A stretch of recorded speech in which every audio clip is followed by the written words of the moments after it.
Good evening, everyone. Welcome. Glad you're putting your names and where you're joining us from. We're really excited that you are here with us tonight. Please keep adding your questions and comments in the chat. Later in the program, we'll have time to answer your questions. My name is Dr. Cristalís Capielo Rosario. I was born and raised in Ponce, Puerto Rico, until my family had to migrate to the United States in the late 90s as a result of economic conditions in Puerto Rico. I am now an associate professor in counseling psychology at Arizona State University, where my research and writing talks about the effects of colonialism on Puerto Rican migration, identity, culture, and health, and the necessity of Puerto Rico's independence. This work led me to join the board of Boricuas Unidos en la Diáspora, BUDPR, in 2023. BUDPR is a national advocacy organization of Puerto Ricans in the United States working towards a free, just, and prosperous future for Puerto Rico. Since 2017, BUDPR has worked to educate, organize, and advocate for Puerto Rico's decolonization in the U.S. Congress and in communities throughout the United States.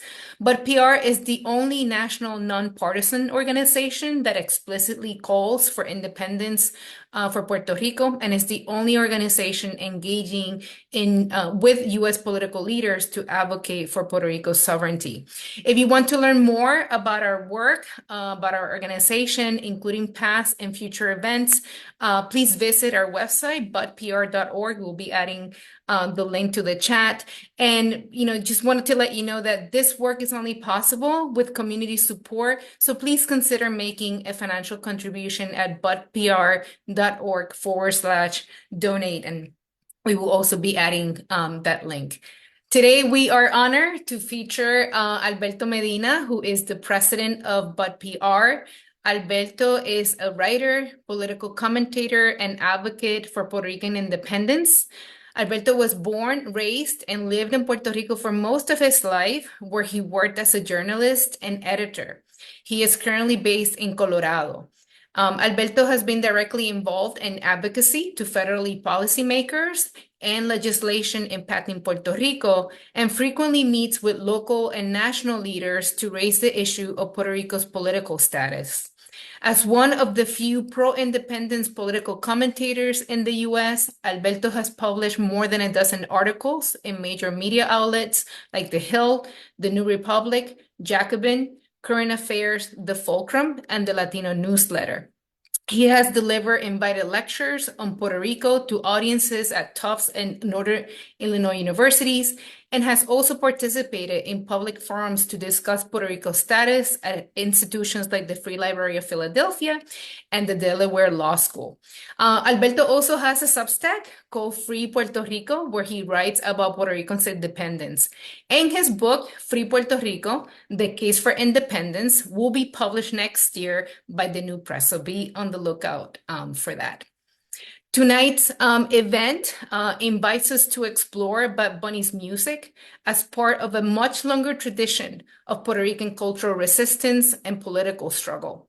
While often discussed as a new global phenomenon, Bad Bunny's work, particularly in his latest album, draws deeply from historically rooted genres like bomba and plena, musical forms that emerge from Black, working class, and anti-colonial resistance in Puerto Rico.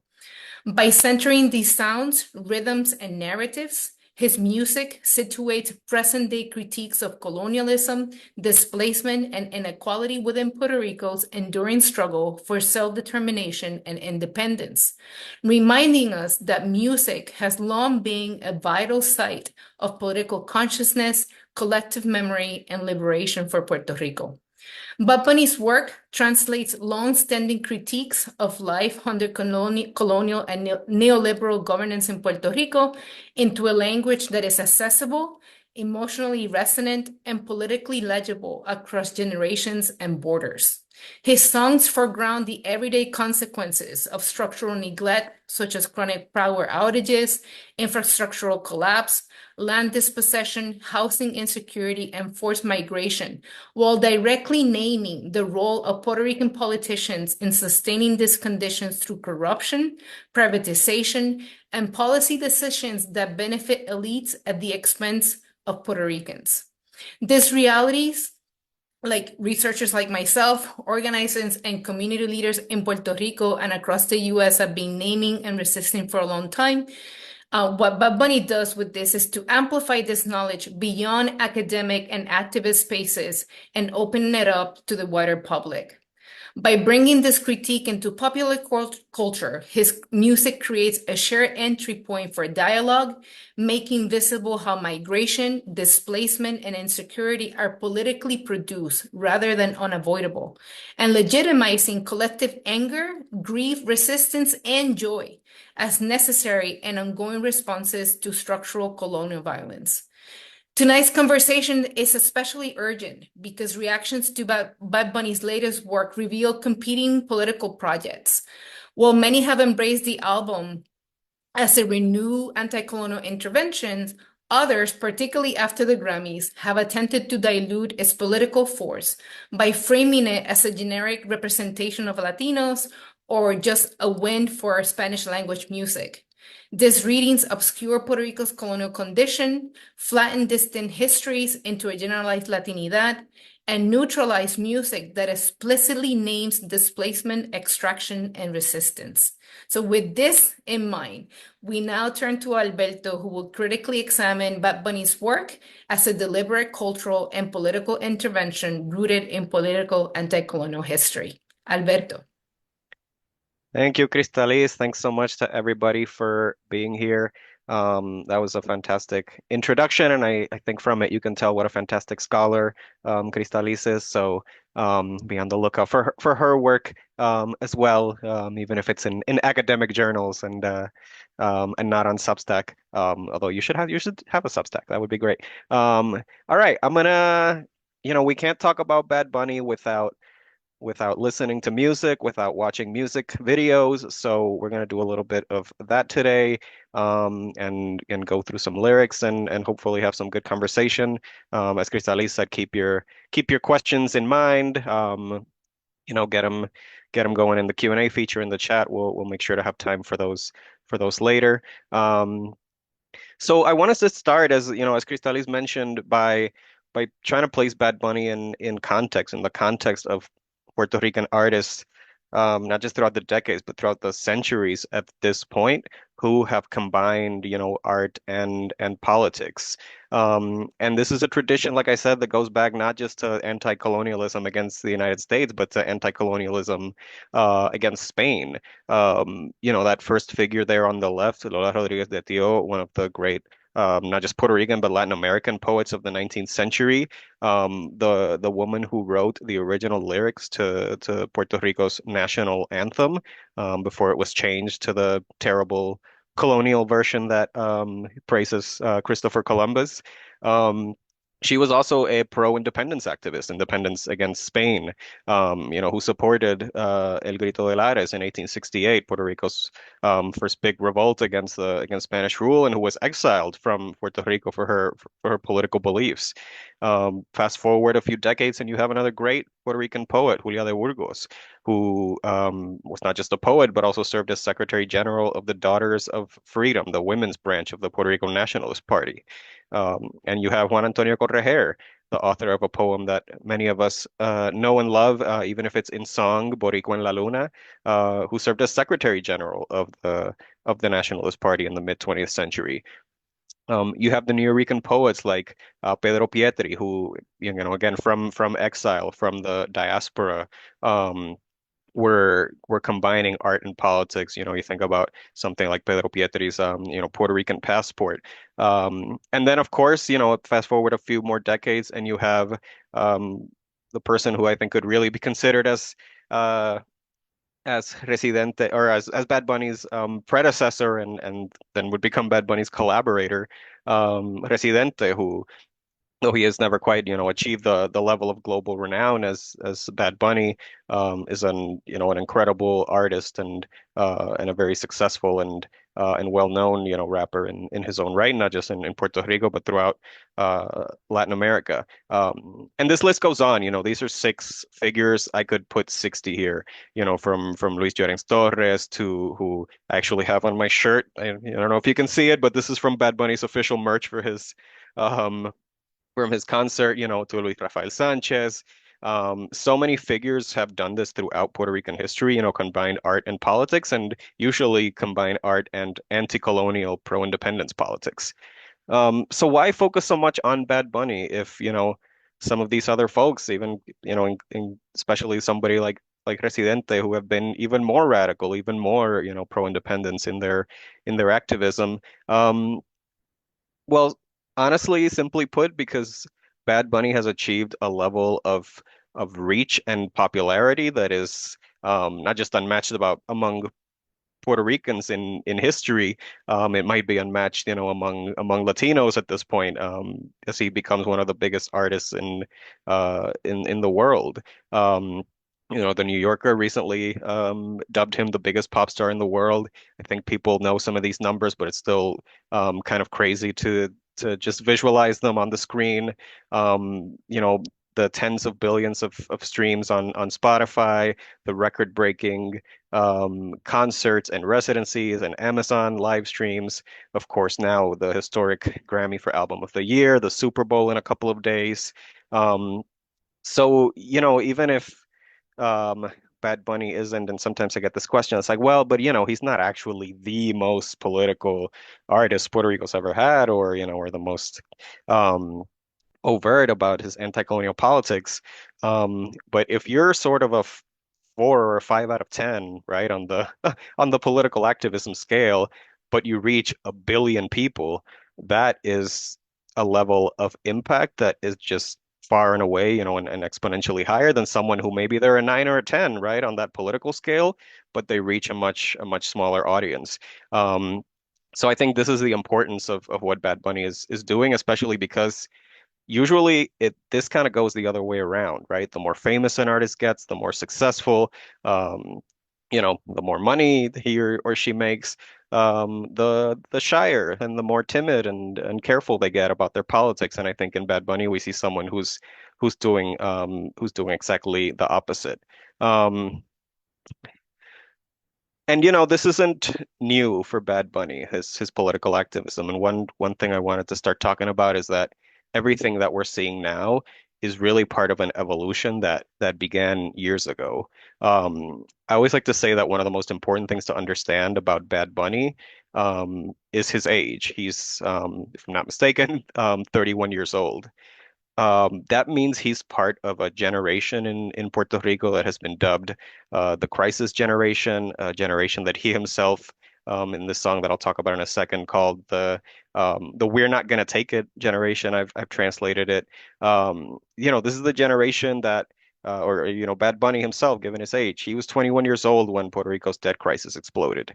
He was 22 years old when Congress passed Promesa, the law that established an oversight board and that essentially placed Puerto Rico in a financial dictatorship. He was 23 years old when Hurricane Maria hit. And he wasn't rich and famous yet. As many people know, he was a student and a bagger at a local grocery store, kind of experiencing the same trials and tribulations as his peers and his generation. Um, but he was already starting to become pretty famous in 2019 when he was still just 25 years old. And he joined what became known as the Ricky Renuncia protest that led to the ouster of corrupt pro-statehood governor Ricardo Rosselló. And this is also when he wrote, or in this case co-wrote, with Residente and with Ile, another great Puerto Rican artist. What I would say is his first really overtly political song, Afilando los Cuchillos, or Sharpening the Knives, which rebuked Rosselló, and which, as I said, really renamed that crisis generation La Generación del Yo No Me Dejo. I've called it the We're Not Gonna Take It generation. It's one of those phrases that kind of defies exact translation. But what's interesting is that his lyrics in his song go even further. They don't just call out, one corrupt politician. They call out an entire history of voting for the pro-statehood and pro-status quo parties. They denounce government corruption. And this is really kind of the beginning of Bad Bunny's political journey, calling out tangible local problems like corruption and poor leadership. Um, Commenting on issues like the education crisis in Puerto Rico, in a school system that he himself had been in just years before. Um, and he didn't just write a song. He hit the streets with the Puerto Rican people, as you can see in that photo on the right. Um, Joined that generation, joined Puerto Ricans in protest, and I think gave an initial powerful demonstration that he was willing to be a political artist. And it's what he would continue to do, a few years later in songs like 2022's El Apagón. And as promised, we're gonna listen to a little music, watch a little videos. I'm not gonna play the whole things because otherwise we'd be here for 3 hours. But I just want to play maybe a minute or so, a little bit more of the official video for El Apagón. Con mucho cariño para todos ustedes.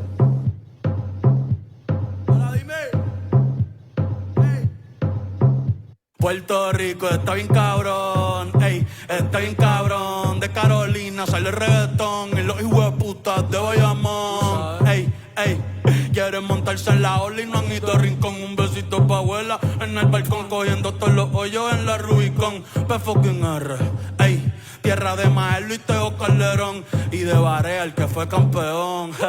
Primero que Lebrón. Puerto Rico sigue sufriendo apagones que dejan a decenas de miles sin luz. Esta explosión dejó a todo Puerto Rico a oscuras en abril.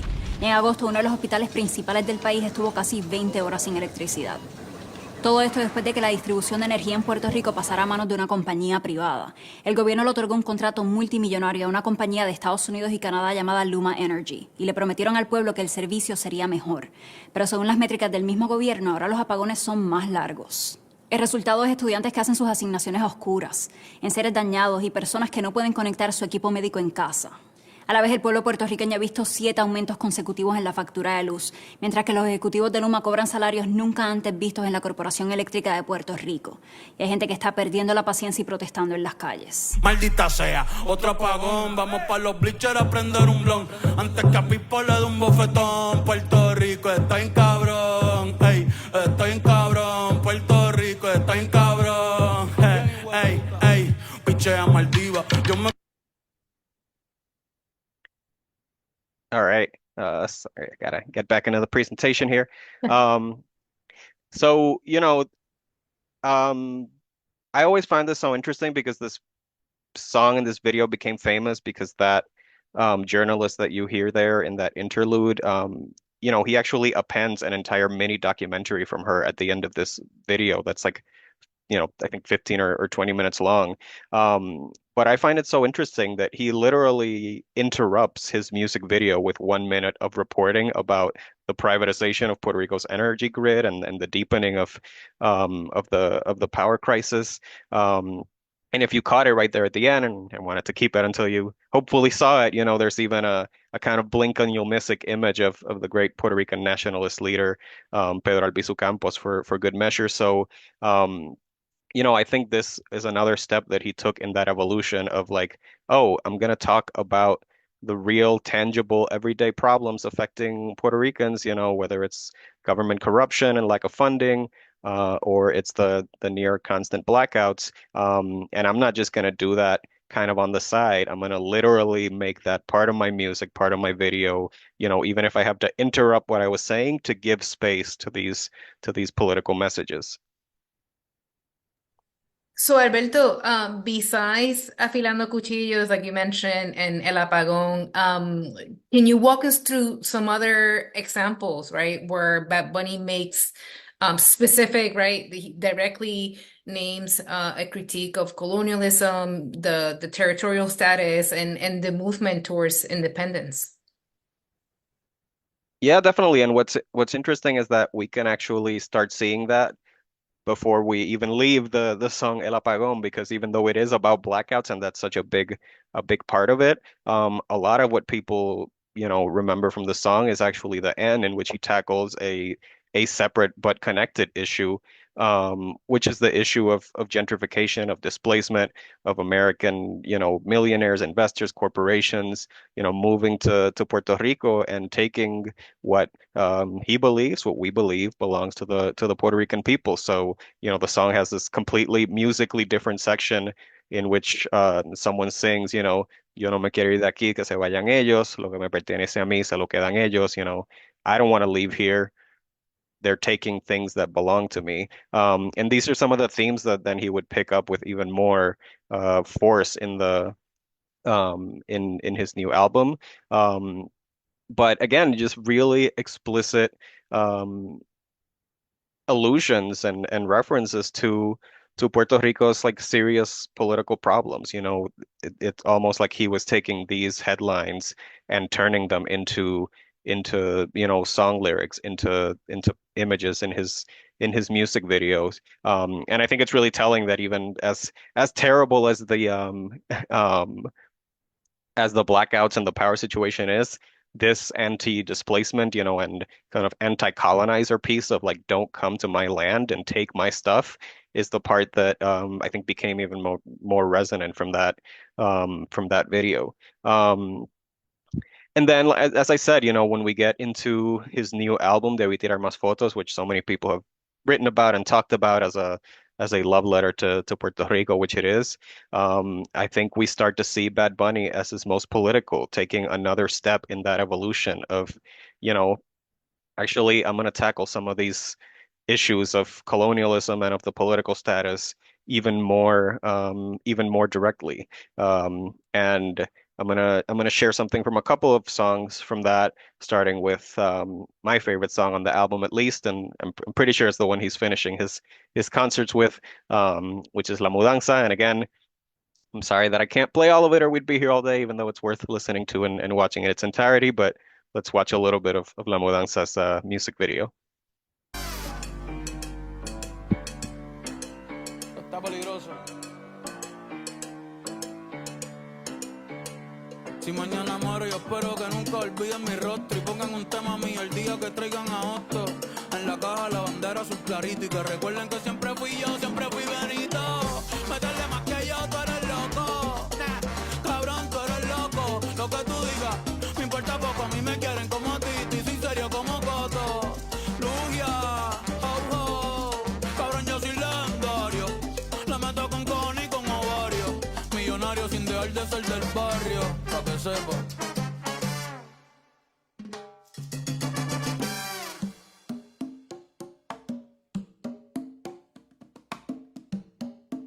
Aprieta, chamaquito, aprieta.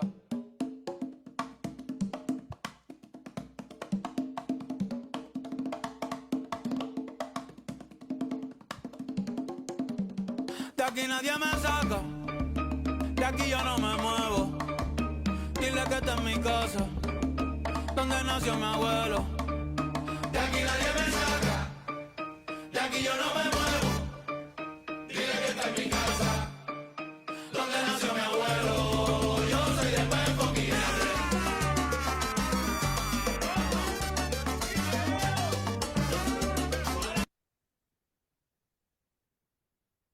All right. I know there's so much in just that little bit that I Yeah, just it's played. so hard not to dance and sing I along. know. Trust me, part of me wants to just keep playing it too. Um, a lot of like blink and you'll miss it images, just in that little minute and a half or however long of video, including if you caught it right before I cut it off, another reference to that, yo no me quiero ir de aquí, I don't want to leave here. This preoccupation with Puerto Ricans being able to stay in our homeland is such a through Mhm. line Mhm. in all of his work. But also, eagle-eyed viewers may have recognized many images, again, just there for a split second, from the protest movements to oust the Navy from Vieques Mhm. at the turn of the century, which I think after El Grito de Lares may be the most notable and successful anti-colonial, movement in Puerto Rico's history. And sadly a very relevant one at a time when the U.S. Is now, supercharging a military buildup in Puerto Rico again, in its kind of campaign of aggression against Venezuela and Latin America. Um, but in addition to those Vieques images, you see at the beginning of the clip, Bad Bunny running with the flag, Mhm. and some images and some lyrics that can be easy to miss. First he answers a question that I think many non-Puerto Ricans often have about us. Like, what is up with the obsession with the flag? Why are Puerto Ricans always waving or wearing or carrying our flag around? Um, and he says it, well, because they used to kill people here for that. They used to arrest us for that. They used to use it as an excuse to throw, supporters of Puerto Rican independence in jail. It could be a pretext to have you imprisoned. Yeah. Um, and if um, but it was the next lyric. It's the next lyric after that part about the flag that really floored me when I first heard it, because it's such a deep cut unless you know kind of the history of Puerto Rico's independence leaders and movements, which really shows to me that Bad Bunny has made an effort to get to know that history. Mhm. Um, Yeah. si mañana muero, yo espero que nunca olviden mi rostro y pongan un tema mío el día que traigan a Hostos. So if I die tomorrow, I hope they never forget my face and they play one of my songs the day they bring Hostos back. So Hostos is Eugenio María de Hostos, one of the great leaders of Puerto Rico's independence movement. Again, mostly in the 19th century against Spain, although he lived through the first few years of U.S. colonialism. Um, Hostos, like many other Puerto Rican independence leaders, um, was exiled, died in exile in 1903 in the Dominican Republic, and his remains are still buried there because he left instruction that his body should not be returned to Puerto Rico until Puerto Rico was free. So when you have Bad Bunny saying, play one of my songs when Hostos comes back, that's about as overt, a message as I can think of, saying when Puerto Rico is free, Yeah. he wants them playing Bad Bunny songs. Absolutely, right. He's calling it directly. And so besides, right, besides making this language direct and accessible to the public, what do you think, Alberto, is his impact on not only on Puerto Rican politics, but perhaps also US politics? Yeah, definitely. And, part of his impact is, again, doing this kind of education. That political persecution that he was referencing in his videos, that's something that is another part of that hidden history of Puerto Rico's independence movement, of what um, U.S. authorities, in collaboration often with Puerto Rican authorities, that were, kind of collaborating with the regime, um, did to Puerto Ricans, like surveil the, tens of thousands of people in the independence movement for decades. The imprisonment and killing of leaders of the Puerto Rican independence movement. Um, I think another thing he's doing is giving people bringing kind of to the forefront some things that, again, if you know the Puerto Rican independence movement, you sort of know what some of these references are. But if you don't, you just may not make these connections, and he is making it for us. Lo que le pasó a Hawaii is a perfect example. On the surface, it's just another kind of anti-gentrification song, right? But Hawaii has a really particular place in the discourse around Puerto Rico's political status, because it's sort of, it for people who believe in statehood, it's the dream, right? We're going to be Hawaii. It's going to be fantastic. The economy is going to improve. We'll be part of the United States. For those of us who um, take a different perspective of what we want in Puerto Rico, and a different perspective of what's happened in Hawaii. Hawaii is kind of the canary in the coal mine, right? Hawaii is, what teaches us what can happen through statehood, when there's over tourism, when there's even more, kind of neo-colonizers moving in, what can happen to our language and our identity, what can Absolutely. happen to our people, right? When they are displaced by non-natives. Mhm. Um, So You all know, of the it's an accelerated assimilation project, right? It's erasure comes faster. Yeah. exactly. So all of these references that again I think are part of conversations that if you're an obsessive like me, or so many of us who are part of these movements, these are things that maybe we grew up hearing about or we think about or we know about. But again, he is blasting out these messages to um, hundreds of millions, if not more people. And I'm gonna skip this one because I want to make sure you get to people's questions. But if you haven't watched Bad Bunny's Tiny Desk concert, you definitely have to, and watch what happens from the crowd after after he's finishes singing actually Lo que le pasó a Hawaii.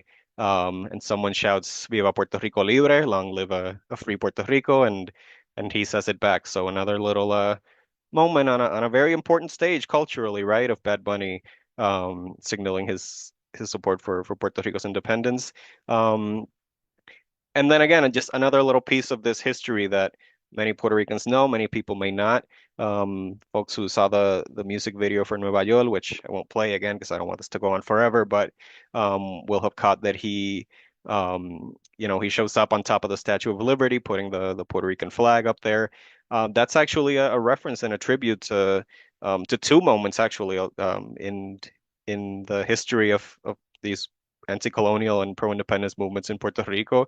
In 1977, Puerto Rican nationalists um, climbed up the Statue of Liberty illegally, of course. Like they sort of took it hostage for a little bit and put the Puerto Rican flag as a protest, right? Not just as a like to your point, Cristalís, oh, like wasn't it wonderful to have diversity and have Puerto Ricans in New York? This was a pro-independence protest. And then again in 2000, at the height of the protests over Vieques, you had Tito Kayak, um, and activists that many Puerto Ricans know who climbed up and put the flags of Puerto Rico and of Vieques on the Statue of Liberty. So I think one piece of his impact is that it's like it's education. It's bringing these stories to the mainstream. The other piece is the impact that he's having on the island and what he's doing, how he's fueling a growing independence movement.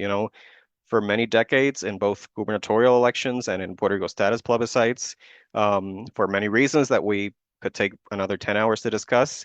Um, you know, Independence would poll in the single digits. Now we've seen a huge change. You can see there on the left um, the results from the most recent status vote, in which more than 40% of Puerto Ricans now support some form of sovereignty. Um, and especially his impact on Puerto Rico's young people, in which now 60%, of young people, according to a poll in 2024, want some form of sovereignty for Puerto Rico, either full independence or sovereignty in free association, which I know there's a lot of discussions about, but it is, legally a form of sovereignty. So, his impact on, again, that generation that he's a part of and that is leading these political changes in Puerto Rico is massive. Um, the awareness again on a global stage of Puerto Rico's independence movement, of some of this anti-imperialist messages. When Bad Bunny like sneezes, the global media writes an article about it, right? So if Bad Bunny is singing about imperialism or about colonialism, that's gonna cause media outlets and journalists and organizations and other celebrities who frankly would never otherwise be thinking or talking or writing about Puerto Rico to do so because Bad Bunny is one of the most famous people alive. We got to jump on the Bad Bunny train. Whatever he's talking about, we want to talk about too. So that's how you end up with, headlines in Newsweek and in Rolling Stone and even in the Times of London, about Puerto Rico's colonial status. Um, and then it's not just the fact that his messaging is reaching far, but that his messaging is changing and shifting narratives, narratives about statehood at a time when many, liberals and progressives still believe that that's the right position to take when it comes to Puerto Rico, right? even more, and this is more getting into your field, Cristalís, even messing just about how we think about Americans and about, our relationship with the with the US. And I always like this quote that he gave, I think it was a newspaper in Spain, saying, we gotta break with this idea that gringos, that Americans are gods. Like that's not the case. Um, and then there's the education part, there's the messaging part, there's the cultural part. But then in recent years, Bad Bunny's actually kind of put his money where his mouth is and gotten directly involved in political activism in Puerto Rico and kind of taken sides in Puerto Rico's elections. In 2024, he spent hundreds of thousands of dollars of his own money putting up these billboards and other ads. Um, Against Puerto Rico's pro-statehood party, especially the PNP, calling them corrupt.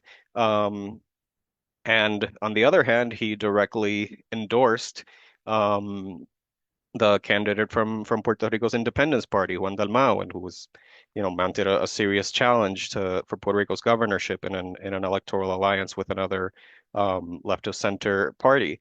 Um, so, I think again, part of his evolution is maybe not just, oh, I can say some things in some songs, but also actually I can kind of do some things politically too and use my money and my power and my influence to push for political change.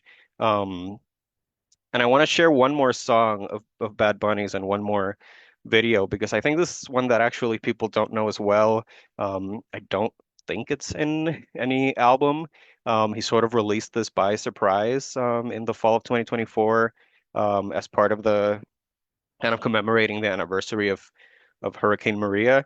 And it has some very, interesting lyrics. A lot of it is about, Hurricane Maria, talking about the thousands of people who, in part because of government negligence, died during the hurricane. And he's being very overt about who to blame for for that. When he talks about the palm tree there, La Palma, the palm tree is the symbol of Puerto Rico's pro-statehood party. And he's talking about knocking that palm tree down again just months before a major election. Um, and then you have that other piece of the song that actually goes first. La señal ya se dio y no la quieren ver. Falta que el boricua quiera despertar.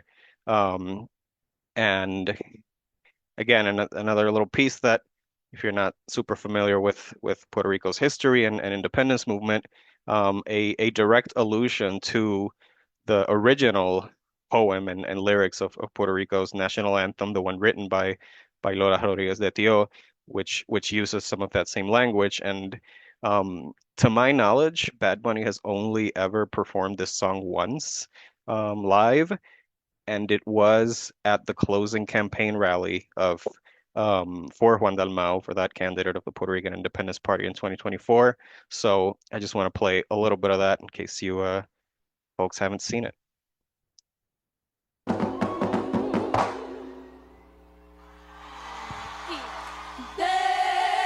Despierta, borinqueño, te han dado la señal.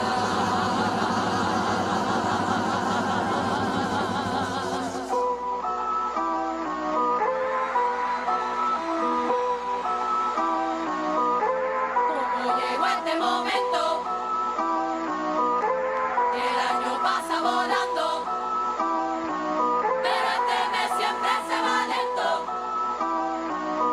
pasa serio y amenazando. El cielo está oscureciendo y el viento ya está soplando. El mar se va enfureciendo y la montaña rezando. Ey, está empezando a llover, otra vez va a pasar. Por invierno tormenta, viene temporal. Está empezando a llover, otra vez va a pasar. Por invierno tormenta, ¿quién nos va a salvar?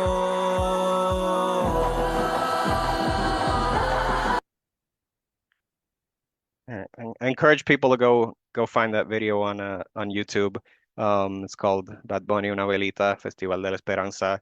But you heard it there at the beginning, you know, Despierta Borinqueño que han dado la señal, rise up, Puerto Rican, the signal has been given. These are the opening lyrics of Puerto Rico's revolutionary pro-independence anthem, and this is Bad Bunny performing it at the closing campaign rally for, you know, its pro-independence candidate. So, you know, from education to awareness to shifting narratives to indirect political impact, direct political impact and endorsements and contributions, like I think we really see the direction that Bad Bunny has been moving with his music and with his activism. No, and thank you for walking us through that, right? Because even with his residency, it has typically, right, when they talk about it here in the US, is reduced to the economic impact. And right, all of this gets erased from that conversation. So thank you, Alberto. We want to leave plenty of time for questions. I have a lingering question, and if we have time, I'll ask you. But I see that Beatriz has their hand up, and also Jimena. So Beatriz, go ahead. I think we would need to give people permission to unmute. Do we have? Can folks put questions in the chat or in the Q&A, and we can read them off? Do we have any there? Let's see.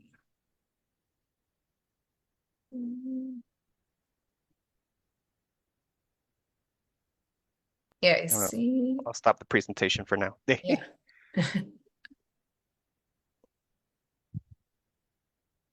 It's just telling me to ask them to unmute, but I don't see. Let me see if they can post. I think I can do it. All right, let's start with Beatriz then. Mm-hmm. Okay, sure.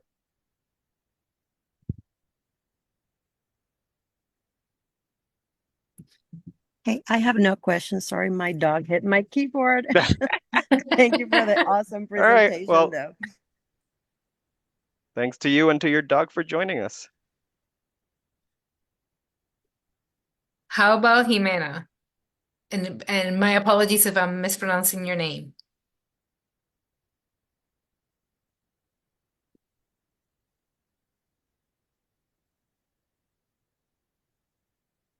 Okay, I think we gave Hinexa permission to unmute. Yeah. Oh, hi. Yeah. Sorry, I didn't realize you were talking about me. Yeah, Ginexa. And Yes. I also did not mean to raise my hand. I didn't realize I had it raised. So sorry. But yes, great presentation. Thank you so much. Okay, so I see that Tito had a couple of questions. I'm trying to find them here. Let's see. I think we have a couple questions in the Q&A. Maybe I can take. All right, Michelle is asking, how do you think people on the mainland can get truly involved in helping Puerto Rico and helping gain independence, you know, beyond posting, reposting, and donating, but doing on the ground work here and over there also?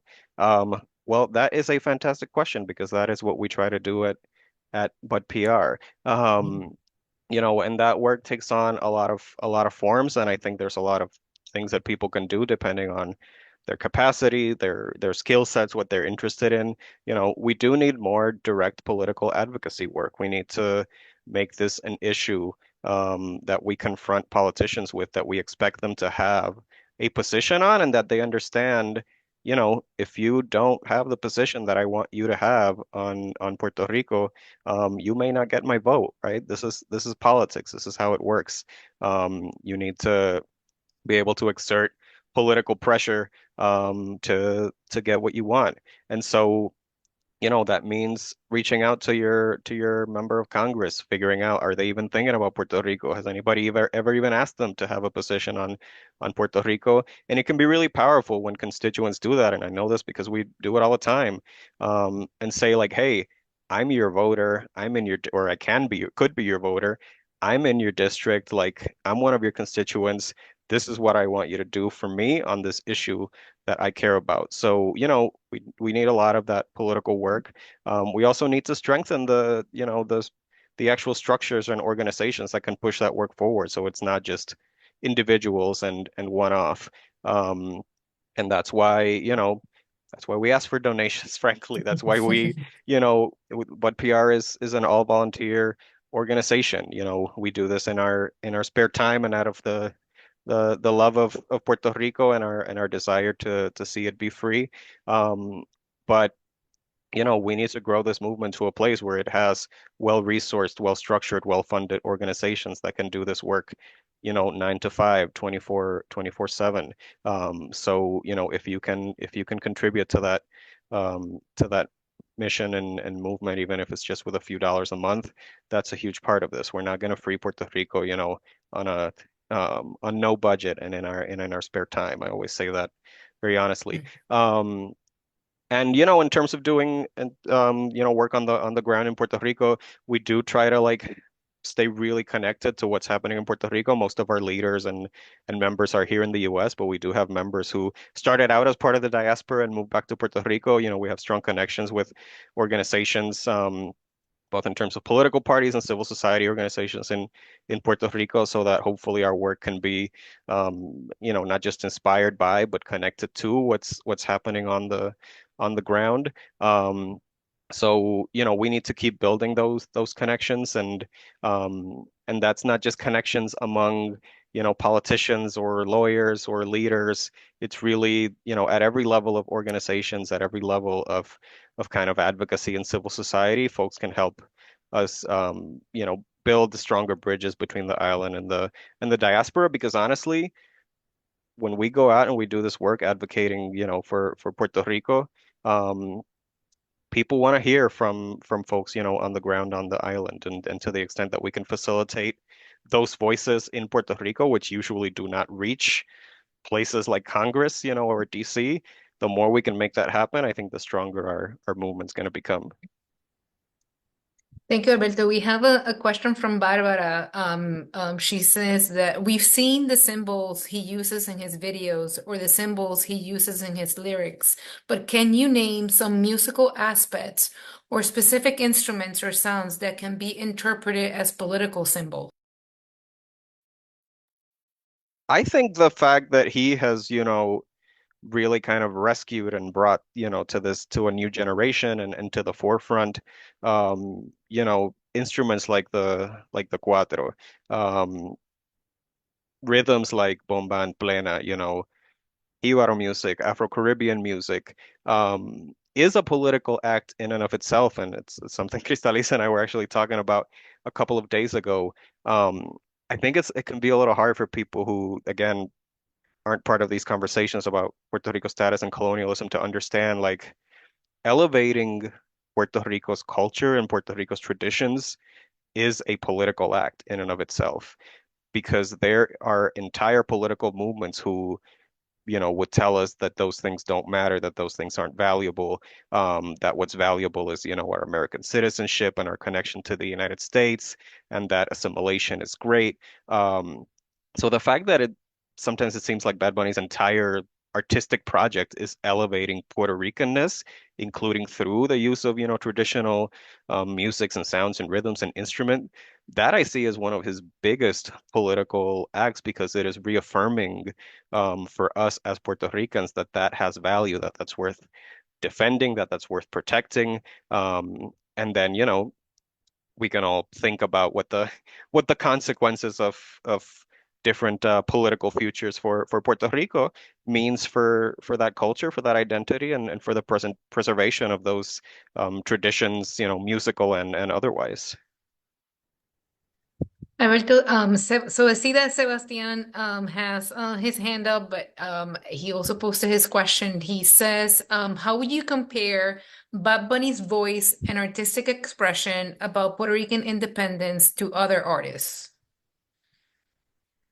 Yeah, it's a great question, and I'll, I alluded to this a little bit at the beginning. Like, if you compare him with somebody like Residente, Residente has been much more explicitly political and pro-independence. I mean, one of his first big song was a Jeremiah against the FBI for killing a nationalist leader in Puerto Rico. And I think, frankly, that, Presidente has kind of brought Bad Bunny along, and it's not no coincidence that they collaborated on that song, during the Ricky Renuncia protests, and I think he's been a big influence in, um, you know, helping him get more political. But the difference is the reach, right? Presidente is an incredible artist in his own right, and we could see videos of him filling up the Zócalo in Mexico City. It's not like he doesn't have reach, but he's probably not going to play the Super Bowl halftime show. So I think that piece just takes Bad Bunny's potential impact to another level. And then, if you compare it with other artists in Puerto Rico's past, that have maybe not reached the heights of Bad Bunny, but at least gotten a little bit closer, like Ricky Martin, or J-Lo, or even somebody like Lin-Manuel Miranda, whose attempt at political advocacy in Puerto Rico's favor, I think, led him astray a little bit. Bad Bunny's been exponentially much more, overt and anti-colonial and pro-independence, and those folks, whatever they may actually believe about Puerto Rico's status. So, I think he's more famous than the other independentista artists, and he's more independentista than the other famous artists. Yeah. Yeah, and I would add, and that's a whole different conversation, I think. I would say that, Bad Bunny, his decolonial project, if we want to call it that way, through his music is also intersectional, right? He challenges gender norms, patriarchal norms in his music, and that it resonates particularly with the younger generation. But like I said, I think that's un tema para otro día. I see that Javier has a question, and I'm sorry, everyone. I'm trying to go through them as best I can. He says, "Saludos, un abrazo a todos. What would be the political repercussions, if any, if Bad Bunny unfurled a Puerto Rican flag and used patriotic phrases?" I mean, I think it would be a historic moment in, the movement for Puerto Rico's independence, or just again, even if it's not expressly about independence, just um, in that mode of cultural nationalism, right, and of really elevating our identity and our nationhood. I think hopefully it would engender some interesting and necessary conversations about Puerto Rico and about Puerto Rico's political status. At the same time, like, I think U.S. media and U.S. culture are very good at twisting things into what they want them to be and ignoring some things that they may not want it to be. And kind of like you were alluding to, Cristalís, at defanging even moments that should be expressly political and making them not as political. So it would be great, but I think then it would be up to all of us to kind of follow that up with messaging and with action that reinforces, what he or any artist would do, and not have any moment like that from anybody be a one-off thing, but be just one more link and one more in that chain of a broader movement that is pushing some of these ideas forward. So I found a question. It was posted a little while ago. This is from Tito. So he says, Bad Bunny and BUDPR advocate for the dignified status option of independence. Many of us live in the States with 2 U.S. senators and a congressional rep who can vote. Why doesn't the zeal for independence translate into votes in plebiscite elections? I would argue that it has. Again, in a couple of decades ago, or even more recently, independence was getting 2% in plebiscites and in elections. Juan Dalmau, the candidate for Puerto Rico's Independence Party, got over 30% in the last election. Again, that wasn't just him; it was part of an electoral alliance. In the plebiscite, 12% voted for full independence, which I know doesn't sound like a lot, but it's 6 times as many as used to vote for it. And when you combine it with sovereign free association, which again is a form of sovereignty, it was defined as that in the Puerto Rico Status Act, and it was spelled out like that on the ballot, sovereignty in free association. More than 30% voted for that.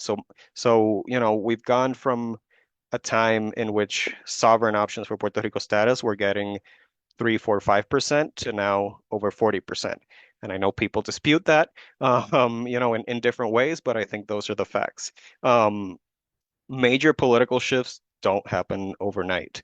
Um, and I think they especially don't happen overnight when you have all of the pressures of historical oppression and economic dependence that Puerto Rico is under that shape, not just these status votes, but all of the conversation about Puerto Rico's political status.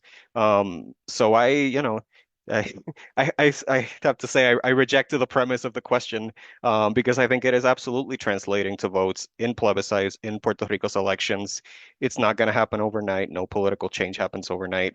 Sometimes I give people the analogy or the comparison, imagine the Green Party in the United States, which currently gets, 2% of the vote in elections, getting 20, 30, 40% next year. That's the speed at which things are changing in Puerto Rico.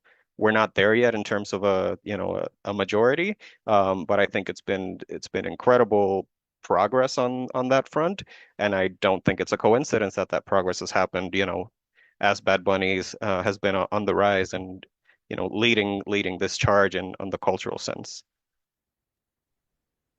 Thank you, Alberto, again. Michael, thank you for reposting your questions. So Alberto, Michael asks, very interesting question. Would it be considered oxymoronic when Bad Bunny uses P fucking R? Yeah, and I mean, and Michael, maybe you can type if I'm misinterpreting your question, but I'm guessing you mean because he's sort of interjecting a little bit of English into the PR there. Um, I think this is more a question for academics and linguists and anthropologists than for me, but I'll take my shot at it, which is I think there's this perception that if you believe in Puerto Rico's independence, or if you're a Puerto Rican nationalist or something, you have to be this sort of, ultra purist about the culture, about the Spanish language, and we all need to be kind of jíbaros en el campo. And I just don't think that's the reality. I think that's a little bit of a straw man and a caricature of what supporters of independence believe. We don't need to hate the United States. I think we should hate colonialism, and to the extent that the United States perpetuates it, we should be pretty mad at them about it.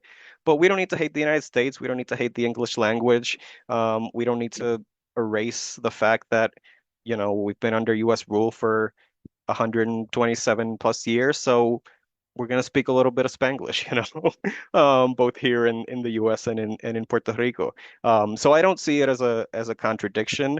I see it frankly as a positive thing because again, it's breaking with a lot of these stereotypes and I think he's gotten some criticism for performing at the Super Bowl and for engaging with some of these American institutions that I think arises from that same place of like, no, if you support independence or if you're anti-colonialist, you have to be, a certain way and don't engage with these folks and only speak Spanish. And I think Bad Bunny is showing us like we can have a modern, independence movement that doesn't shy away from some of these cultural and political realities. And I think it's actually another great service that he's doing is sort of breaking down that caricature of how a supporter of Puerto Rico's sovereignty should look or sound or act.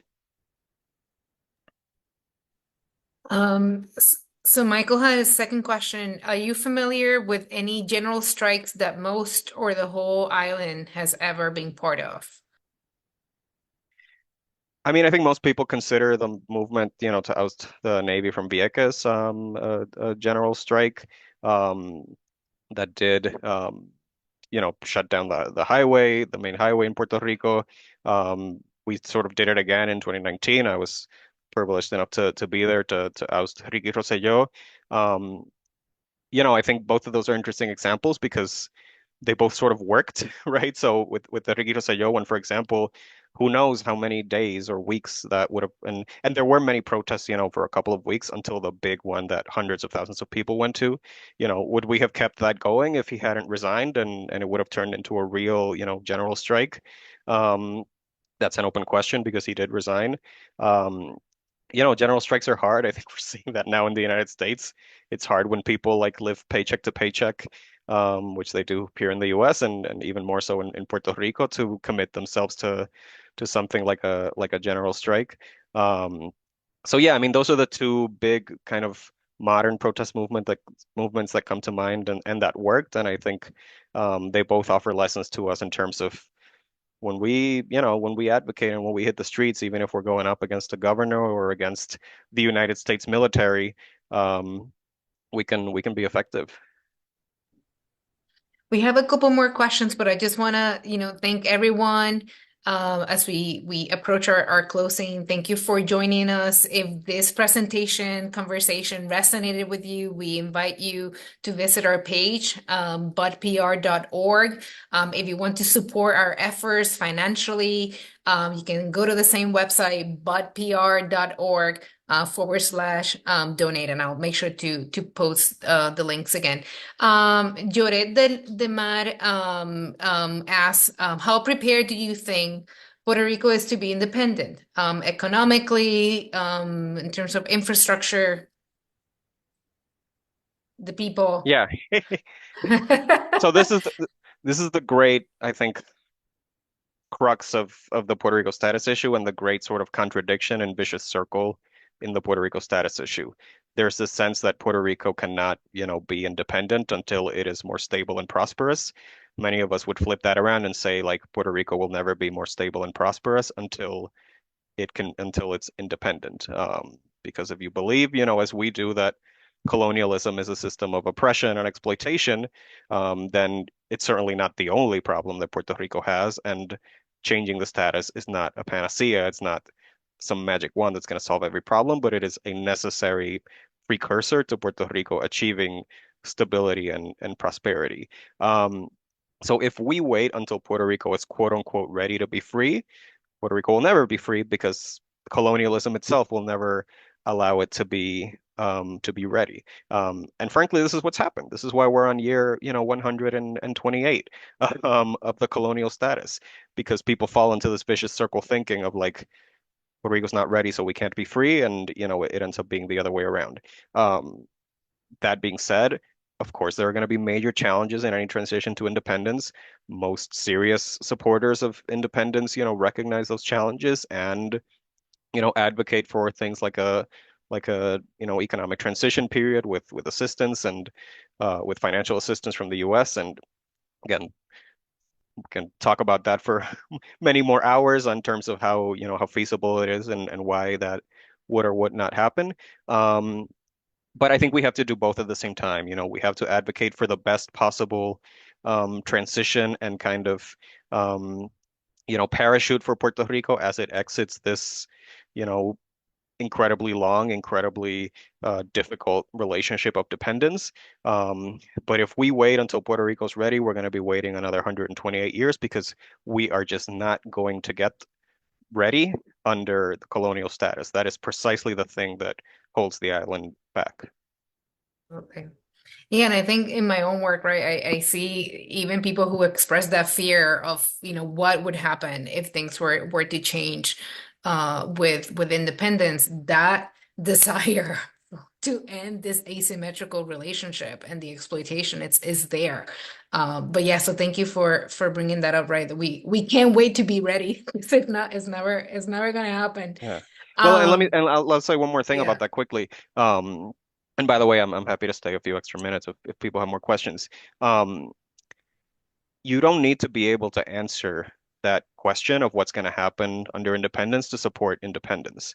The desire that you're talking about, Cristalís, should be enough, and it needs to be enough because frankly, there's maybe like three people on this earth who have the like expertise in, post-colonial macroeconomic development to really answer the question of what's going to happen, in independent Puerto Rico, which is in many senses an unknowable question, that depends on so many factors and that we can only prepare and project for. So that desire has to be enough. Big saying like, this is what I want for Puerto Rico, and I'm going to trust that the island has experts and leaders and people who are going to lead us through that transition to the other side. That has to be enough because if you only advocate for independence, if you can answer every possible question about economic scenarios, it becomes a very disempowering thing because it means that again, most people can't do advocacy and only a handful of experts should get to, have a say on this issue. Thank you. Mayra, if you can repost your question, that would be great. I had also seen earlier a really good question about what organizations in Puerto Rico is BUDPR connected to? Yeah, so we try to maintain, even though we're a nonpartisan organization or are not directly affiliated with any political party, we try to maintain good relationships with mostly the Puerto Rican Independence Party for obvious reasons. But also this Movimiento Victoria Ciudadana, the Citizens Victory Movement, which believes in decolonization at least. During the 2024 election cycle, we had a great event with great educational event about Puerto Rico's election system with candidates from those parties, for example. More recently, we held an event, another one of these virtual forums, and people can go on our YouTube page and find these with some of the organizations like Brigada Solidaria del Oeste that have been fighting Proyecto Esencia in Cabo Rojo and doing a lot of this work on the ground, protecting Puerto Rico's beaches. When we've written letters to Congress about some of these issues and about other issues like the cleanup of Vieques, we've been connected with and had support with other organizations like the Sierra Club of Puerto Rico, or like the ACLU of Puerto Rico. Most recently, when we did an event on Puerto Rico's, or we both sent a letter, and then one of our leaders participated in an event on the remilitarization of Puerto Rico. We collaborated with Madres contra la Guerra, Mothers Against War, which is one of the leading organizations that's literally holding protests every week, in front of the military bases and installations in Puerto Rico.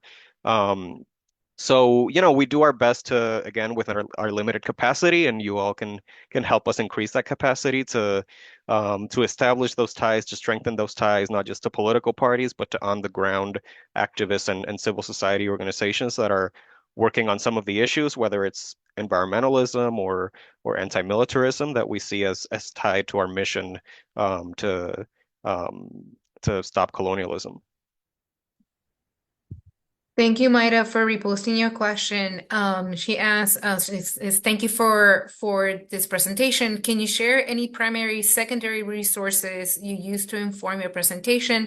In particular, any materials on Hawaii, considering the U.S. colonial intentions there and what they're doing in Puerto Rico? Yeah, thank you. I think we can follow up. We'll send out an email with the recording for this event, and we can include some links there. I will say we've been trying for a little bit we've had some contact and have been trying to strengthen our relationship with some pro-sovereignty advocates in Hawaii, and we've been trying to develop an event with them. So I hope that's something that'll happen soon. But can certainly share some of the links to the research and media articles that I had in the presentation about what being a U.S. state has done to Hawaii. And I know that there's much more, scholarship on that from Hawaiians themselves and from others who have studied this. So I think we're happy to follow up with some links in our email after. Jason, I see that your hand has been up. My apologies. If you could post your question on the chat. I also see Netanya has her hand just up. to save time, I think it's better to just do written questions, but Yes. Eneida asked, didn't someone write a book about it? Something. I'm not sure what you're referring to, Eneida. A book about Bud Bunny or colonial history? I'm not sure. Well, I'll say there's a lot of great books out there. I hope mine next year will be one of them. But I've got here my copy of Fantasy Island from Ed Morales, who is actually on our BUDPR board of advisors. Yeah. There have been a couple of great recent books about Bad Bunny. I think the latest one, the name escapes me, but if you just look up Bad Bunny politics book, it'll come up. I think I would add there's a really good book. It's a little bit older now about colonial politics by Ramon Grosvedel, 2003. It's called Colonial Subjects. It's easy to find. It has a Puerto Rican flag. The cover is a Puerto Rican flag, so I would highly recommend that one. Yeah, we need more books on Puerto Rico. I'm trying to do my part, but Claudia says war against all Puerto Ricans. I mean, yeah, there's just so many. It reminds me I need to finish that syllabus for BUDPR. It's like halfway done. No sé, Alberto. I know we still have people on board. I'm trying to peruse through the questions. Oh, Jason, here.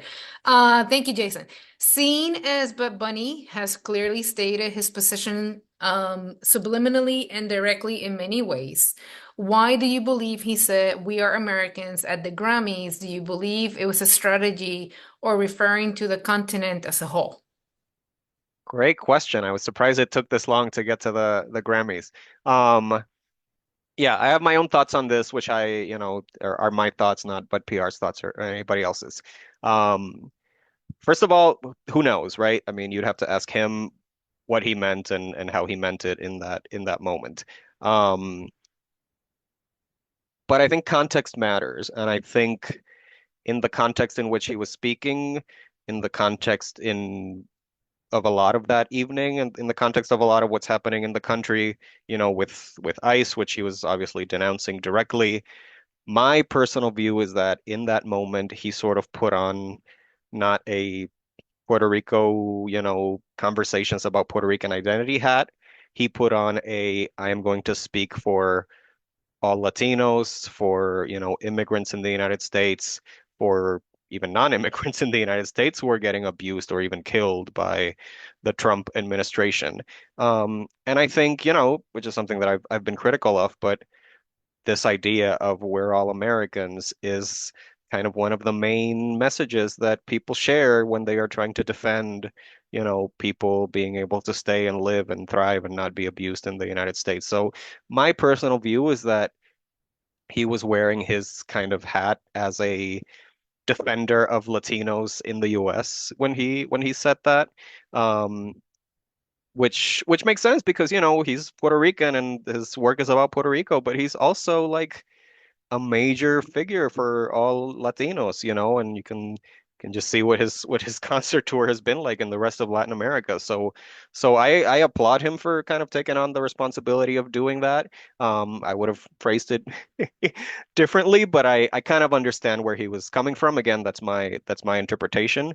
And I think, however whatever he meant and however he meant it, I don't think sort of one, throwaway comment during a speech um, erases or somehow compromises the years of artistic production and every other thing he's pretty much ever said and done and communicated through his work about um, his Puerto Rican identity and about Puerto Rico status. So yeah, and unless he clarifies it for us one day by telling us exactly what he meant, I think we'll all have our own interpretations of it.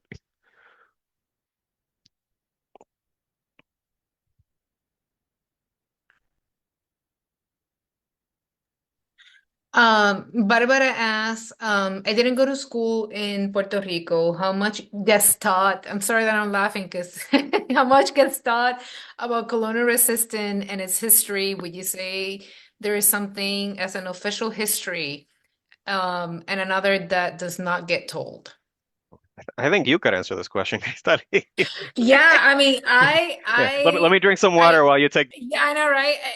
So, Barbara, I had to learn Puerto Rican history once I migrated out of the U.S. and once I actually made it into academic spaces. This was something that, at least growing up in Puerto Rico in the 90s, it was not talked about. My family migrated before I could go to the university, so I wasn't not even right. I didn't have access to any of that. So I have to engage in an unlearning and relearning process, and I would say that that's a pretty common experience. I don't know. What do you think, Alberto?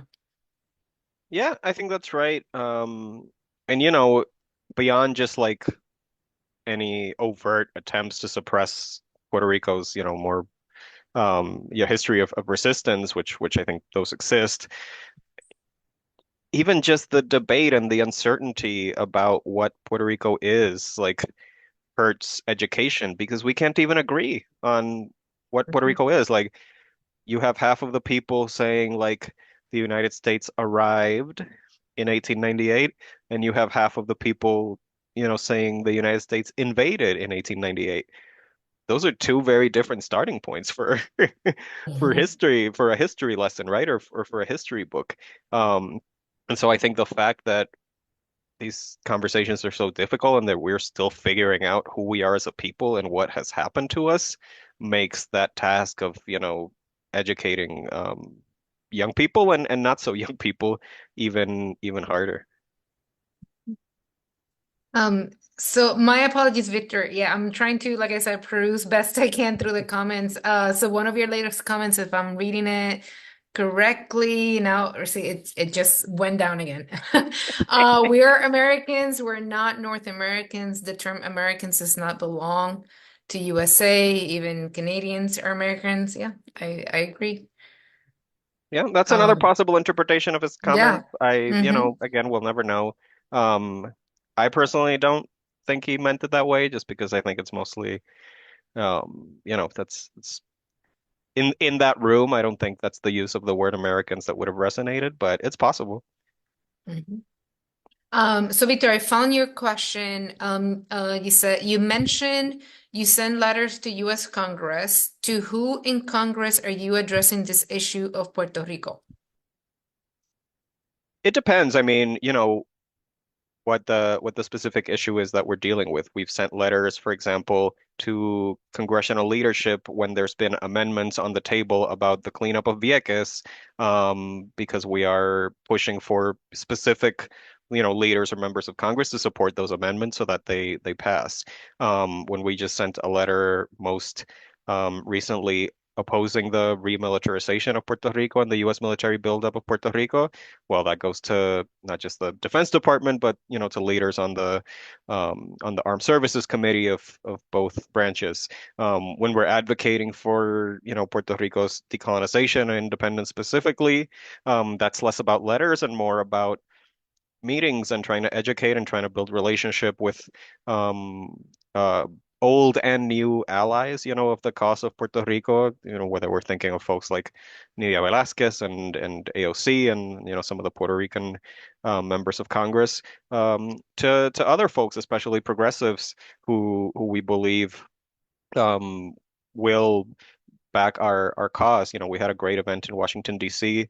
last year where we had Delia Ramirez, the congresswoman from Illinois, who is not Puerto Rican. I believe she's Salvadoran, but has a lot of Puerto Rican constituents and has been a great ally of Puerto Rico and a great believer in Puerto Rico's decolonization and sovereignty. So we believe we need to talk to everybody. This is an issue that is not on the table, frankly, for most members of Congress. It's not on the table for most Americans. So that's what we're trying to change. Thank you, Victor. I'm glad we got to your comment and question. It was not a glitch. We were, like I said, trying to trying to go through it. Matthew, I saw your questions. They're really good ones. I'll start with the second one you posted. Are you working with any independence groups within any other U.S. colonies like the Virgin Islands? That's one of his questions. Yeah, it's a great question, and I'll be perfectly honest with you. It's one of those things that we'd love to explore and do more if we had more capacity to do it. So if it's something that you or anybody else is interested in, talking about joining us and helping to spearhead some of those efforts, we'd love to have a follow-up conversation. I think we've had some conversations with some leaders from Guam. I know, at least from my perspective, they have one of the stronger pro-sovereignty movements of any of the U.S. colonies. So it's something that we'd love to do more. We're also sometimes in conversation with other groups like Right to Democracy that do some of this work, bringing together advocates from the other U.S. colonies, even though it's not always or not usually specifically to push for independence. So it's great work that we'd love to do more if we had more capacity to do it, and always looking to have conversations with folks who want to help us do those kinds of things.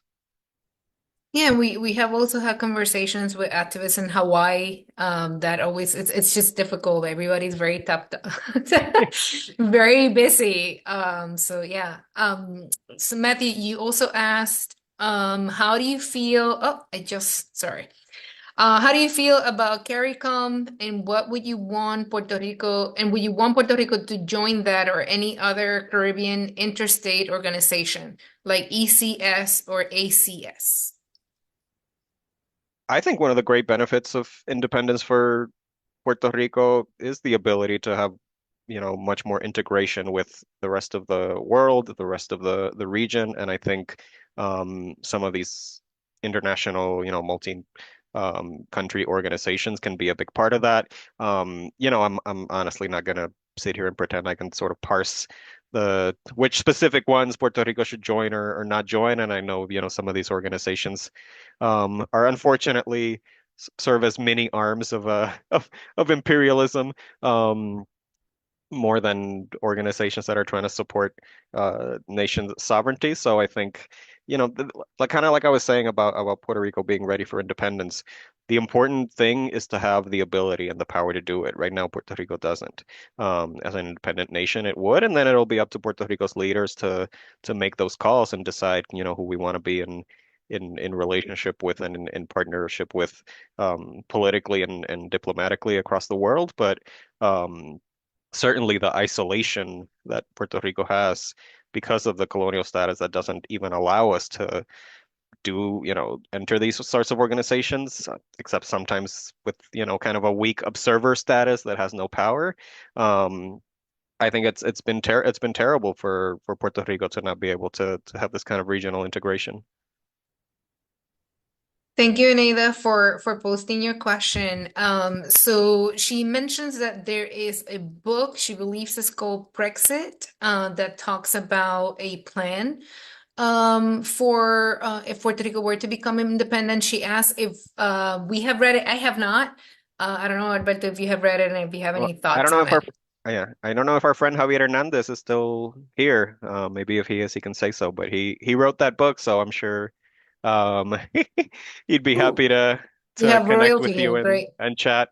Yeah, I don't know if he's still around, but yeah, our friend Javier Hernandez has written several books about Puerto Rico. I think he's still here.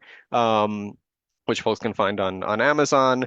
I think there's many other organizations and authors and things that are as this as Puerto Rican independence becomes more mainstream are starting to produce work, not just books, but reports and studies and things to try to answer some of these questions for people. One of the speakers at our DC briefing last year um, was Jose Caraballo Cueto, an economist from Puerto Rico who has done probably the most extensive work exploring the potential economic impact of different status alternatives for Puerto Rico. So,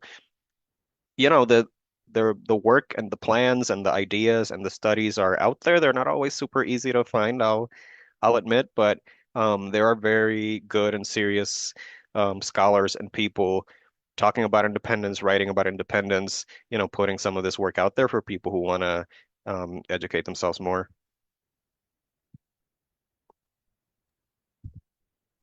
Thank you. Thank you everybody for the comments. Gloria just added, ¿has escuchado el proyecto Puerto Rico que se propuso para la reconstrucción en Gaza libre? Una boricua en Palestina habló de este proyecto colonial. ¿Lo conoces? Yeah, so I think she's referring to, and again, forgive me if I'm misinterpreting your question, but the fact that some folks in Israel and even in the United States have posited sort of a Puerto Rico model for parts of Palestine in terms of how Israel could um, sort of take over or continue to colonize or govern Puerto Rico or sort of, sorry, govern Palestine under a model similar to Puerto Rico. We have seen some of those comments and op-eds and things. It's not something that I'm super familiar with.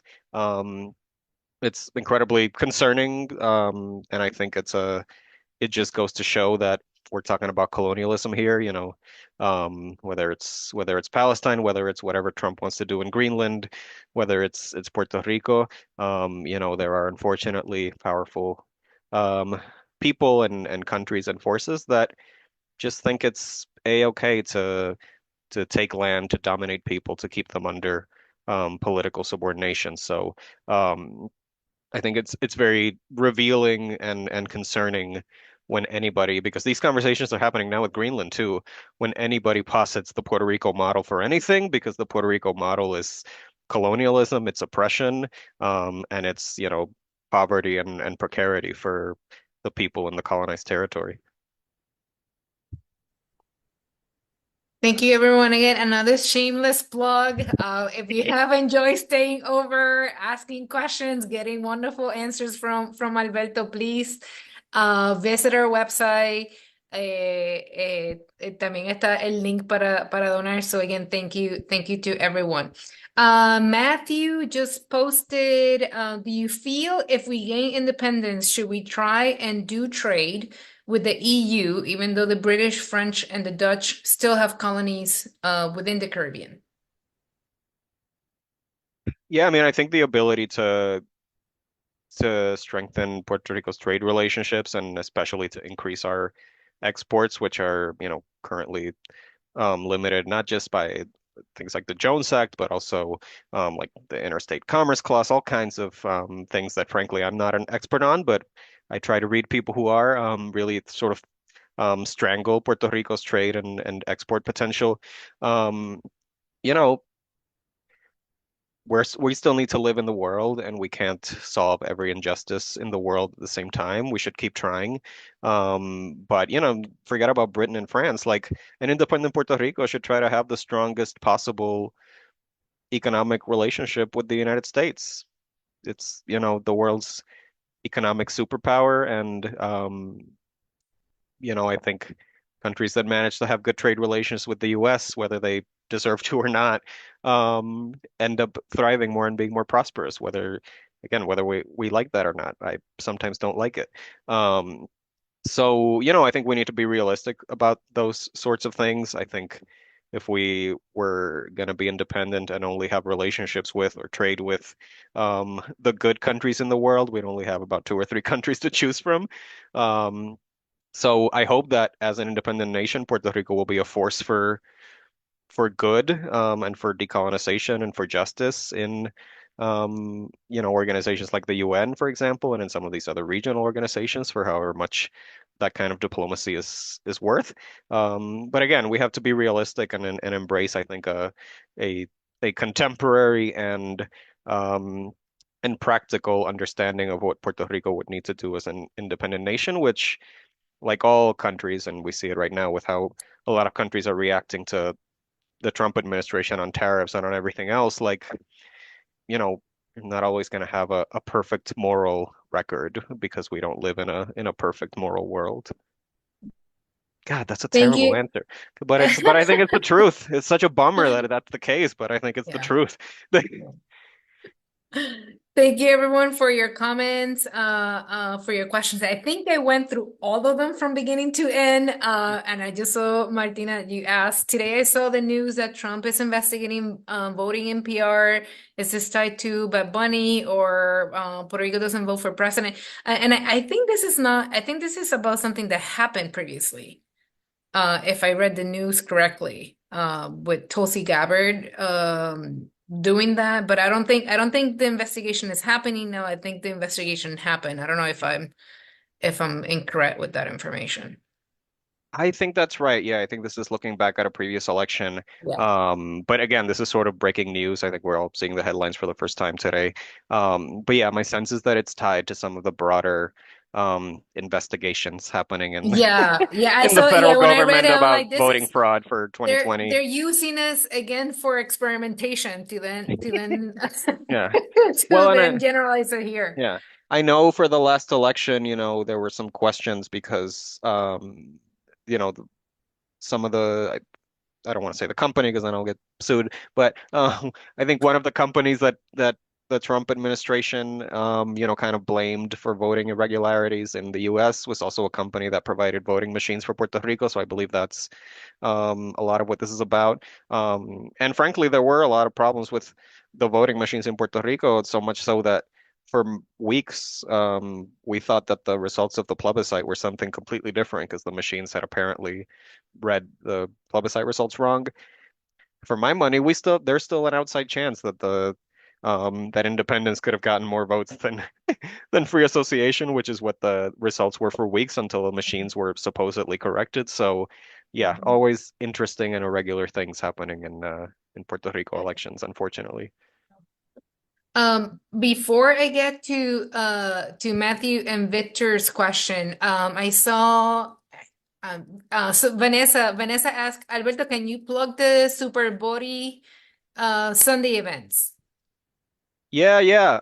Lots going on, lots of watch parties all across the country for Bad Bunny.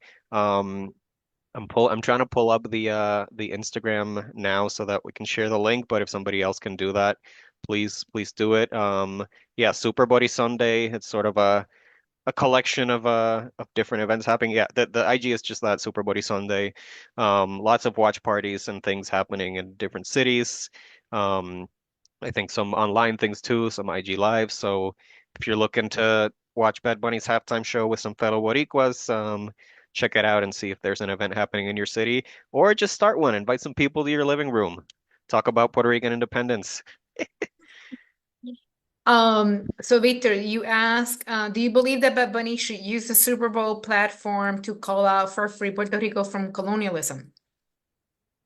I believe that everybody should do that every second of their lives. I don't expect him to, frankly.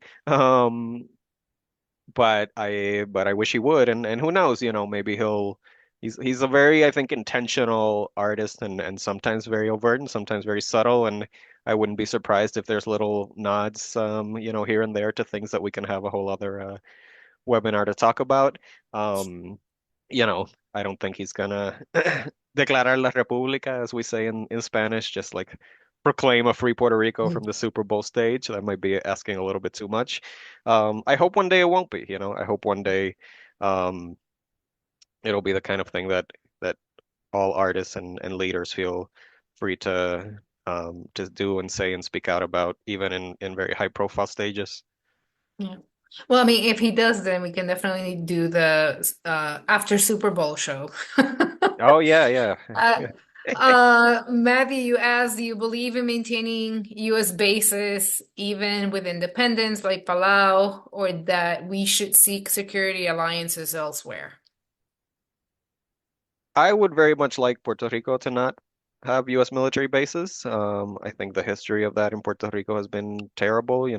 Vieques obviously is the worst example in terms of death and disease and environmental destruction. That is a legacy that I would not like to see continue. Um, Again, all of these things are going to have to get negotiated, and decided by Puerto Rico's government. And there are dozens of countries and sovereign countries in the world that host, U.S. military bases under different economic arrangements. So I would love for Puerto Rico to be able to go in another direction. But, I think it's one of those things that, again, we're going to have to be practical, especially if we're asking for things like post-independence, economic assistance and transition. And I think we need to give the Puerto Rico's leaders sort of the tools to go into those kinds of negotiations with everything on the table. But I hope that we would never see, the U.S. armed forces and the U.S. flag flying over Puerto Rican land again. That would be my dream. So relatedly, Matthew again asked, do you believe if Puerto Rico has independence that we need to form an army, navy, and would you support conscription? Good questions. I've never even thought about the draft. Not necessarily, and I think, there's examples of countries around the world, a handful of them, not a lot, but even in our own hemisphere, I believe Costa Rica is one of them that don't have a standing army. They have some kind of um, National Guard-ish defense force, right? That can get mobilized, but it is not sort of a standing armed forces. I think there's a lot we can do in terms of, security agreements and assurances with other countries, including, again, potentially with the United States.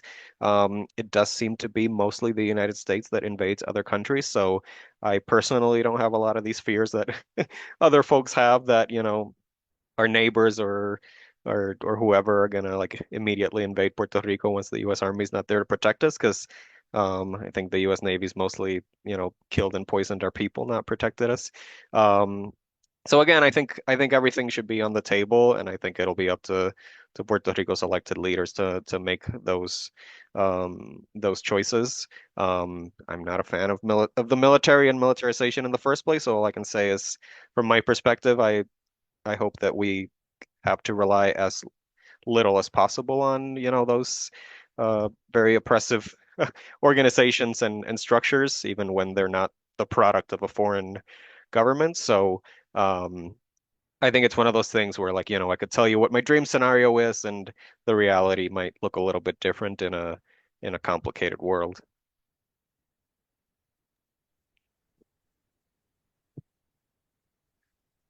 You're gonna have to tell me when we wrap up, Cristalís, because I can do this all. I can do this all I'm just night. like thinking because Andres has homework, so. I know you got kids to get back to. Well, how about No, this? Is there one or two more yeah, that's what I was gonna, burning yeah, questions, and we'll wrap it absolutely. up. And as you think about it, once again, if you want to learn more about our work, I just reposted our website, budpr.org. The organization is constantly producing education events, so stay tuned with that. We also have a TikTok page where one of our board members, Calvin, does fantastic work. So please feel free to follow us and share our content. We would greatly appreciate it. And if you are capable of donating, again, we posted our link on the chat. So Matthew asks, what do you have to say to the few Puerto Ricans that support being returned to Spain and becoming a Spanish autonomous region? Yeah. Well, I'm glad you recognize that it's only a few of them. I think sometimes people think this is some big movement, and I don't think it is. I think it's a handful of people who are sometimes good at getting a little bit of media attention, and they've started showing up at the UN Decolonization Committee. Um, I think it would be Yeah. it's trading one colonizer for Yeah. for another, Yeah. even if it weren't going to be under a colonial relationship. Puerto Rico is a nation. We've been a nation for a really long time, and I think nations need and deserve self-government. I think, frankly, some of this comes from like a love of sort of Hispanophilia and a love of Spain and the Spanish Yeah. language and a lot of that cultural heritage, which people, I think, are free to have without that needing to translate into a Yeah. political position of joining Spain. I think for others, it's frankly thinking like, well, I hate U.S. colonialism. I want to be free of it, but I still don't think Puerto Rico is ready to stand on Yeah. its own 2 feet. So who else could we join? Yeah. But Yeah. I don't think that, first of all, I don't think it would happen. And I just think that's kind of a terrible attitude to take into the future as a people, that, we always need to be looking for some big some bigger, richer nation to protect us. I Sure. think, Yeah. A savior. yeah, it's kind of Yeah. that. I think we need to Mhm. focus on standing on our own 2 feet and not looking for a lesser Yeah. of two evils, political Yeah. situation. Yeah. No, and I think, as a psychologist, right, I think it's important to speak to it, right? To recognize that people are legitimate in their concern and their fear, and at the same time speak directly to what the consequences of that would be, right? It's just more colonialism, the harm that would do, and come up with a different narrative as a people, that we are capable of independence. Let's see. Oh, thank you for the Ginexa, and I'm sorry, I think I'm mispronouncing your name again, so I truly apologize. Thank you for the recommendation. She recommends ay Dios mío, ahora se me fue. The Purposes of Paradise is a pretty good read for those looking to learn more about the history of Hawaii. as it relates to U.S. imperialism. And yes, thank you. I copied it and I pasted it to the list so that we can add it to the resources. And I'm glad I got your name pronounced correctly.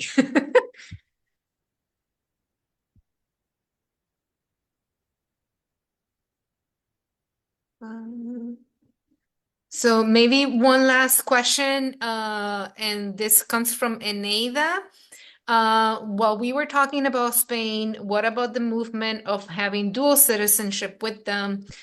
Some people see that as a type of reparation, but what does that really mean? Yeah, and I'll be honest, I don't know a lot about the ins and outs of this. I think there was some proposal in somewhere in Spain, but I think it was at the municipal level or somewhere to at least express support for granting dual citizenship to Puerto Ricans. Dual citizenship is great.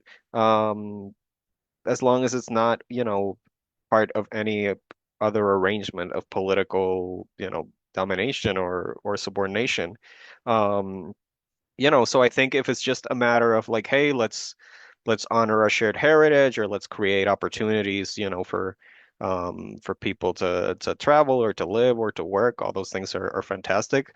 What I would warn, against is again, where does the impulse come from? Is it that, or is it like we're going to lose US citizenship. We need to replace it with something that isn't, Puerto Rican citizenship because our citizenship won't be enough, because our people and our political institutions won't be enough. And the citizenship question is interesting because I think there's still this idea from like 40 years ago that the American passport is the most powerful, and useful passport in the world. I think now it's like Barbados or something, like there's a lot of countries where you can actually now use their passport to travel to way more, nations than with the US passport. And given what's happening with the United States and some of its relationships with countries around the world, who knows what that might look like in a couple of years. So, you know, dual citizenship, relationships with other nations, from a place of partnership, of equality, of free nations, doing whatever they want to do together is fantastic. I just hope that none of it comes from that place of feeling like you said, Cristalís, like we need some other sort of savior, like we need, somebody other than us ourselves to sustain us. Because, to bring it back around to Bad Bunny, since we're wrapping up, like this is the other great thing that he's done for, I think, for Puerto Ricans and for our people. I think he's given us a shot of self-esteem. I think he's made Puerto Ricans believe like we can do things, we can be big. You heard it in his other Grammy speech that nobody's talking about as much. We're much more than 100.35, right? Than a tiny island. We're people who can reach the highest highs. And so that's something that, again, only if you understand the sort of psychological impact of colonialism and how much Puerto Ricans need that shot of self-esteem sometimes, because we've had, again, 128 years of a system telling us that we're not enough.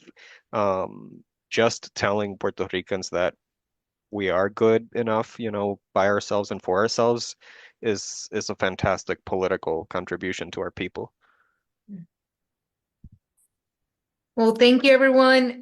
So Alberto, if we do the post bowl show, it will have to be 3 hours, so it'll be great. I know, yeah. To people who asked, yes, the event was recorded. Please stay tuned with our website, budpr.org. It will be posted there at a later date. Again, check out our social media accounts as well. We're on TikTok, Facebook. So search, look for us, and stay connected. It's been a pleasure having this conversation. Thank you so much, Alberto, for walking us through that. And we look forward to having all of you who are still here during a future BUDPR event. Yeah, thank you, Cristalís. I think you had the harder job going through all these questions and trying to keep them together.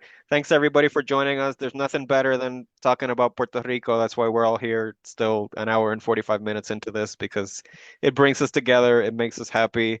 And if there's any non-Boricuas out there in the chat, we love you too.